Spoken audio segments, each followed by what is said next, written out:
We're at Rocky Neck State Park on a very cold morning to talk about how to photograph flying birds. Chelsea, tell them about shutter speed. The first thing you want to think about is your shutter speed. You can start at about 1/2000th, and I like to either have my settings on shutter priority so I can quickly switch shutter speeds, or manual mode with auto ISO for the same reason.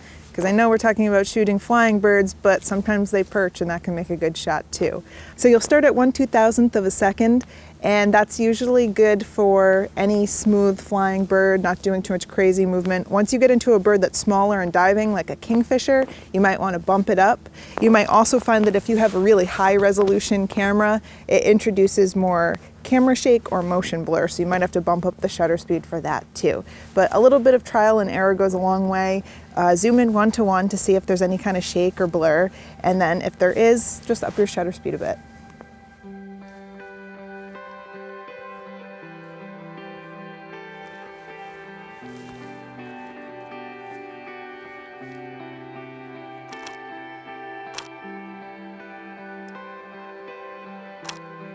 A good feature to know how to use is exposure compensation. You always want your subject to be the thing that is exposed properly. So if you have a very bright white bird, let's say an egret, you want to put your exposure compensation down so that you're not blowing out the highlights and the feathers. If you're shooting so that the animal is backlit or the sky is very bright, you can also put your exposure compensation up so that your camera isn't exposing for the bright background instead of your subject. You can experiment by taking pictures first and then exposing it up and down and see what works for you. You might want to take a moment while you're shooting to check your histogram and make sure you're not clipping any highlights on your subject.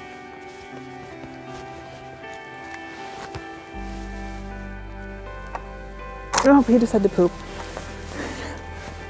I find that the lighting on your subject can make or break your picture.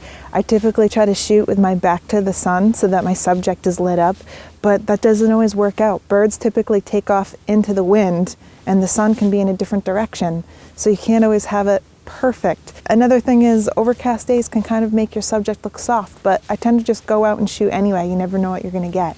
If you can choose perfect conditions, I love the golden hour and I like to have my back to the sun.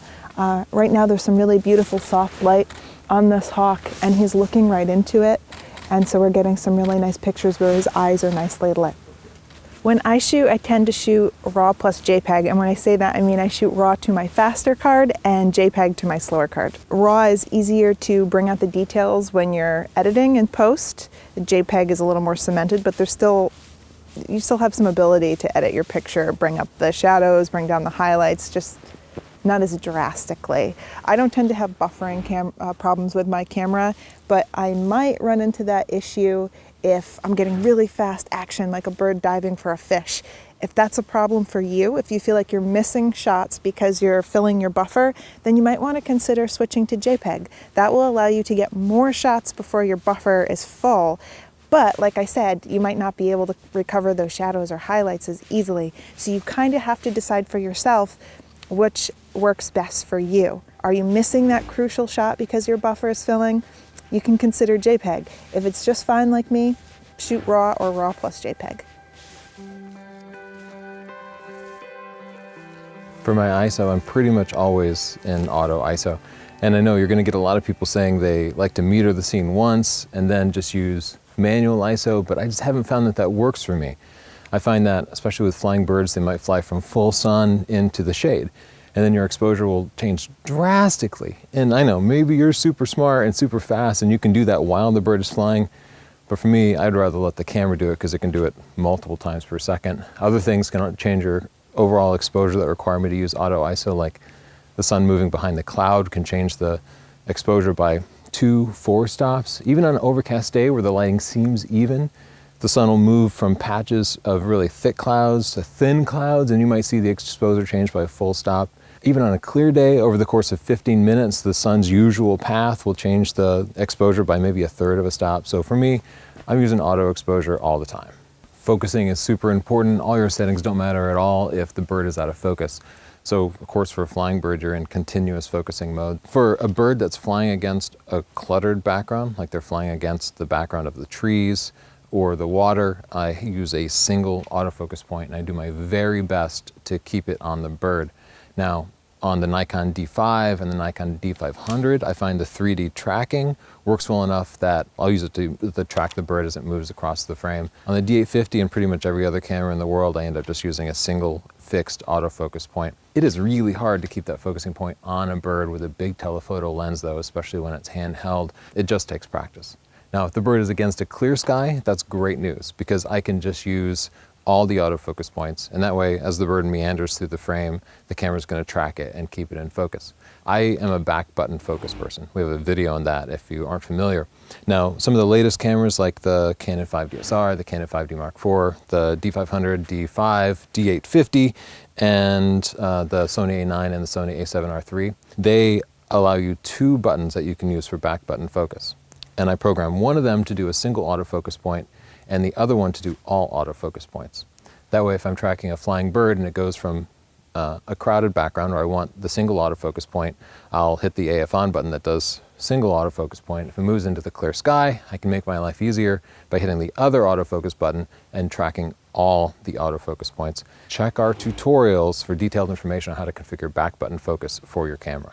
If this video helped you out, you can subscribe down below and also hit that notification bell. That's pretty crucial so that you know about our next video. You can also learn more about wildlife photography by checking out our book, Stunning Digital Photography, specifically Chapter 8. It's $9.99 for the ebook and it comes with 14 hours of video. Thanks so much.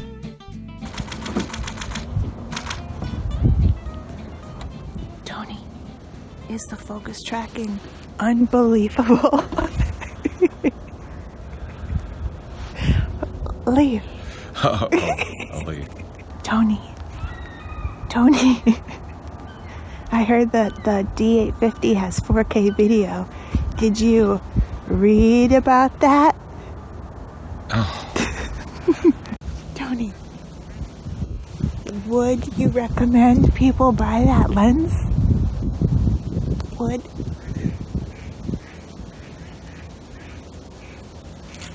Tony. Do your puns make you think I'm a real birch? Son of a birch? I got it. Are you leaving me because of the puns? What? Are you leaving because of the puns? Yes. Bye.